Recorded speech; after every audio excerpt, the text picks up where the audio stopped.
Perspektive Ausland. Der Podcast für Unternehmer und Freiberufler, die es ins Ausland zieht. Egal ob Steuerplanung, Auslandsfirmengründung oder Lifestyle-Fragen. Hier geht's jede Woche zur Sache. Und hier sind deine Gastgeber, Daniel Taborek und Sebastian Sauerborn. Jeder redet immer über Malta, Zypern und andere Pirateninseln, aber Hand aufs Herz. Wer will schon wirklich nach Malta umziehen? Das ist ein Leben wie in Beirut, könnte man sagen. Aber wusstet ihr, dass man auch in Mallorca so gut wie steuerfrei leben kann? Und wer kann sich nicht vorstellen, auf Mallorca zu leben? Mallorca ist doch das Traumziel vieler. Dazu wollen wir heute mit unserem Steuerexperten Sebastian Sauerborn sprechen. Steuerfrei in Mallorca leben, also unser Thema heute. Wie kann das möglich sein? Genau, also möglich macht es das sogenannte Beckham Law, das nach dem Fußballspieler David Beckham benannt wurde. Es ist letztlich ein steuerfreier Sonderstatus, wie wir ihn ja mittlerweile in etlichen Ländern kennen, zum Beispiel der NAR-Status in Spanien, entsprechende Stati in Griechenland oder auch in Italien. Dabei gilt, Ausländer, die nach Spanien ziehen, zahlen dabei für 5 Jahre keine Steuern auf Auslandseinkünfte. Der Hammer. Und das in Mallorca, dem Traumziel so vieler. Wie muss ich mir das konkret vorstellen?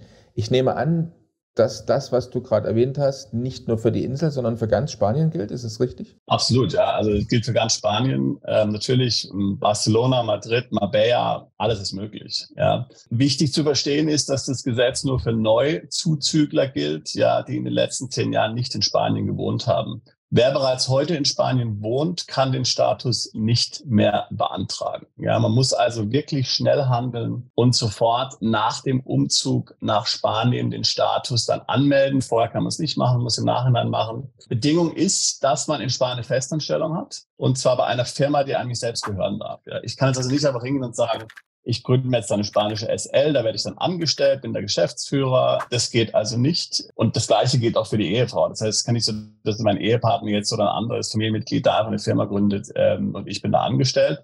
Es muss tatsächlich ein externer Arbeitgeber sein. Wir denken nochmal zurück an den Ursprung. Es ging um David Beckham, der war Fußballspieler, der ist bei einem Fußballclub angestellt wie Madrid. Also es geht um ein tatsächliches Anstellungsverhältnis, wo man nicht Geschäftsführer ist, wo man nicht Unternehmer ist, ein Anstellungsverhältnis bei einem externen spanischen Arbeitgeber. Minimaleinkommen gibt es nicht. Man kann also hier ein kleines Gehalt beziehen.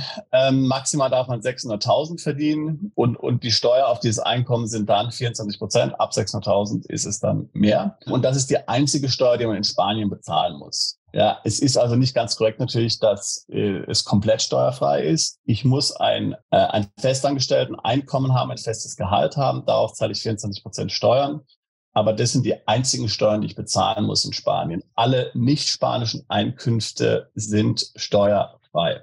Also zum Beispiel, wenn ich jetzt ein Depot habe im Ausland und das erwirtschaftet mir hier schöne Erträge, sind die komplett steuerfrei in Spanien. Wenn ich eine Firma habe, an der ich beteiligt bin in Malta, Zypern oder Irland, dann sind Gewinnausschüttungen aus dieser Firma komplett steuerfrei in Spanien und ist komplett legal. Unglaublich. Also ich muss es jetzt nochmal für mich selbst und für bestimmt auch den ein oder anderen Zuschauer oder Zuhörer abstrahieren. Angenommen, ich verdiene, sagen wir mal 2.000 Euro bei einer spanischen Festanstellung, so wie du das beschrieben hast. Die Steuer, die du erwähnt hast, das würde jetzt bedeuten 24%, bei 2.000 Euro 480 Euro. That's it. So ist es, ja, genau. Unglaublich. Jetzt, wenn ich jetzt aber Freiberufler oder Unternehmer bin, ich will danach auf die Insel ziehen, nach Spanien ziehen, und ich darf ja nicht bei meiner eigenen Firma angestellt sein, so wie du das erzählt hast. Wie bekomme ich denn jetzt so eine Festanstellung? Also wie kann ich dieses Konstrukt, das du erwähnt hast, jetzt für mich ans Laufen bringen? Weil ich selbst darf ja keine Firma gründen. Genau, also nochmal ganz wichtig, man darf schon zu weniger als 25% an der Firma beteiligt sein, aber man darf kein Geschäftsführer sein, man darf nicht unternehmerisch, man darf nicht gewerblich in Spanien tätig sein. Ein ganz wichtiger Punkt, ja. Und wenn ich hier das nicht schaffe mit der Festanstellung, dann kann ich den Status nicht nutzen. Punkt. Schlicht und ergreifend so. So, aus Erfahrung muss ich jetzt sagen, die meisten Mandanten haben irgendwie Freunde oder Bekannte in Spanien, die ein Unternehmen gründen können, wo sie dann angestellt werden zu einem Proforma-Gehalt oder so. Es gibt auch etliche Steuerberater in Spanien, die solche Arbeitgeberfirmen für Mandanten gründen können. Wenn alle Stricke reißen, haben auch wir einen Kontakt zu einem befreundeten Arbeitgeber, der dich anstellen kann, wenn du das willst, für eine kleine Gebühr. Der schickt dann an deine Auslandsfirma eine Rechnung für deine Gehaltskosten und zahlt dir das Nettogehalt in Spanien aus. So, du hast jetzt schon zweimal eine Auslandsfirma erwähnt. Also der schickt dann eine Rechnung an meine Auslandsfirma jetzt gerade wieder. Was hat es genau mit der Auslandsfirma auf sich? Genau, also nochmal, ausländische Erträge sind steuerfrei, ja, in Spanien. Das heißt, ich muss ja ausländische Erträge generieren können, ja.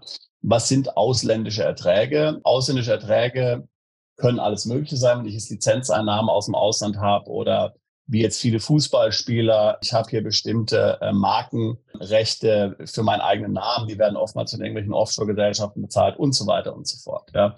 Aber viele Mandanten haben das ja nicht. Die sind ja in der Situation, dass sie jetzt irgendwie hier vielleicht eine Geschäftsidee haben, Unternehmen haben. Wenn die Beckham Law nutzen wollen, dann müssen die im Grunde eine Auslandsfirma gründen, sagen wir mal in Malta, Zypern oder Irland, die dann tatsächlich operative Einkünfte erzielt. Ja?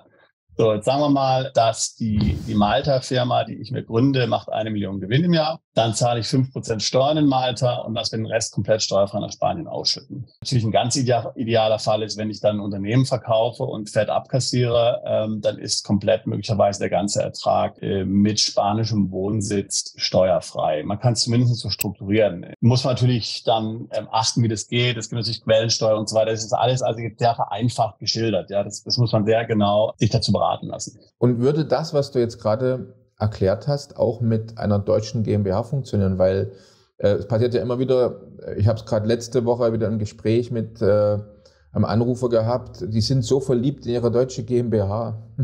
Und da kommt dann immer die Frage, würde das auch mit meiner deutschen GmbH gehen, was du gerade erzählt hast? Ja, das geht leider nicht. Ja. Deutsche Einkünfte werden immer in Deutschland versteuert, wenn das Wohnsitzland keine Steuern darauf haben will. Also ich könnte jetzt nicht zum Beispiel sagen, ich habe eine deutsche GmbH, die zahlt jetzt hier Gewerbesteuer und Körperschaftssteuer in Deutschland natürlich und dann lasse ich mir den Rest als Dividende nach Spanien ausschütten und spare mir dann die Abgeltungssteuer, die ich ja sonst in Deutschland bezahlen müsste. Das funktioniert nicht. Ich muss in Deutschland hier versteuern.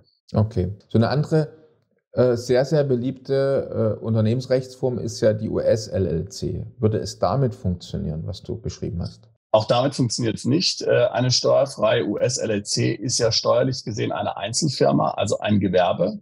Ich habe ja vorhin gerade eben gesagt, dass der Beckham Law bedingt, dass ich nicht in Spanien unternehmerisch oder gewerblich tätig bin. Mit der LLC bin ich automatisch in Spanien gewerblich tätig. Deswegen funktioniert es nicht. Natürlich, ich könnte jetzt hier einen Manager bei der LLC einsetzen. Dann wäre halt die Gesellschaft steuerpflichtig, wo dieser Manager wohnt.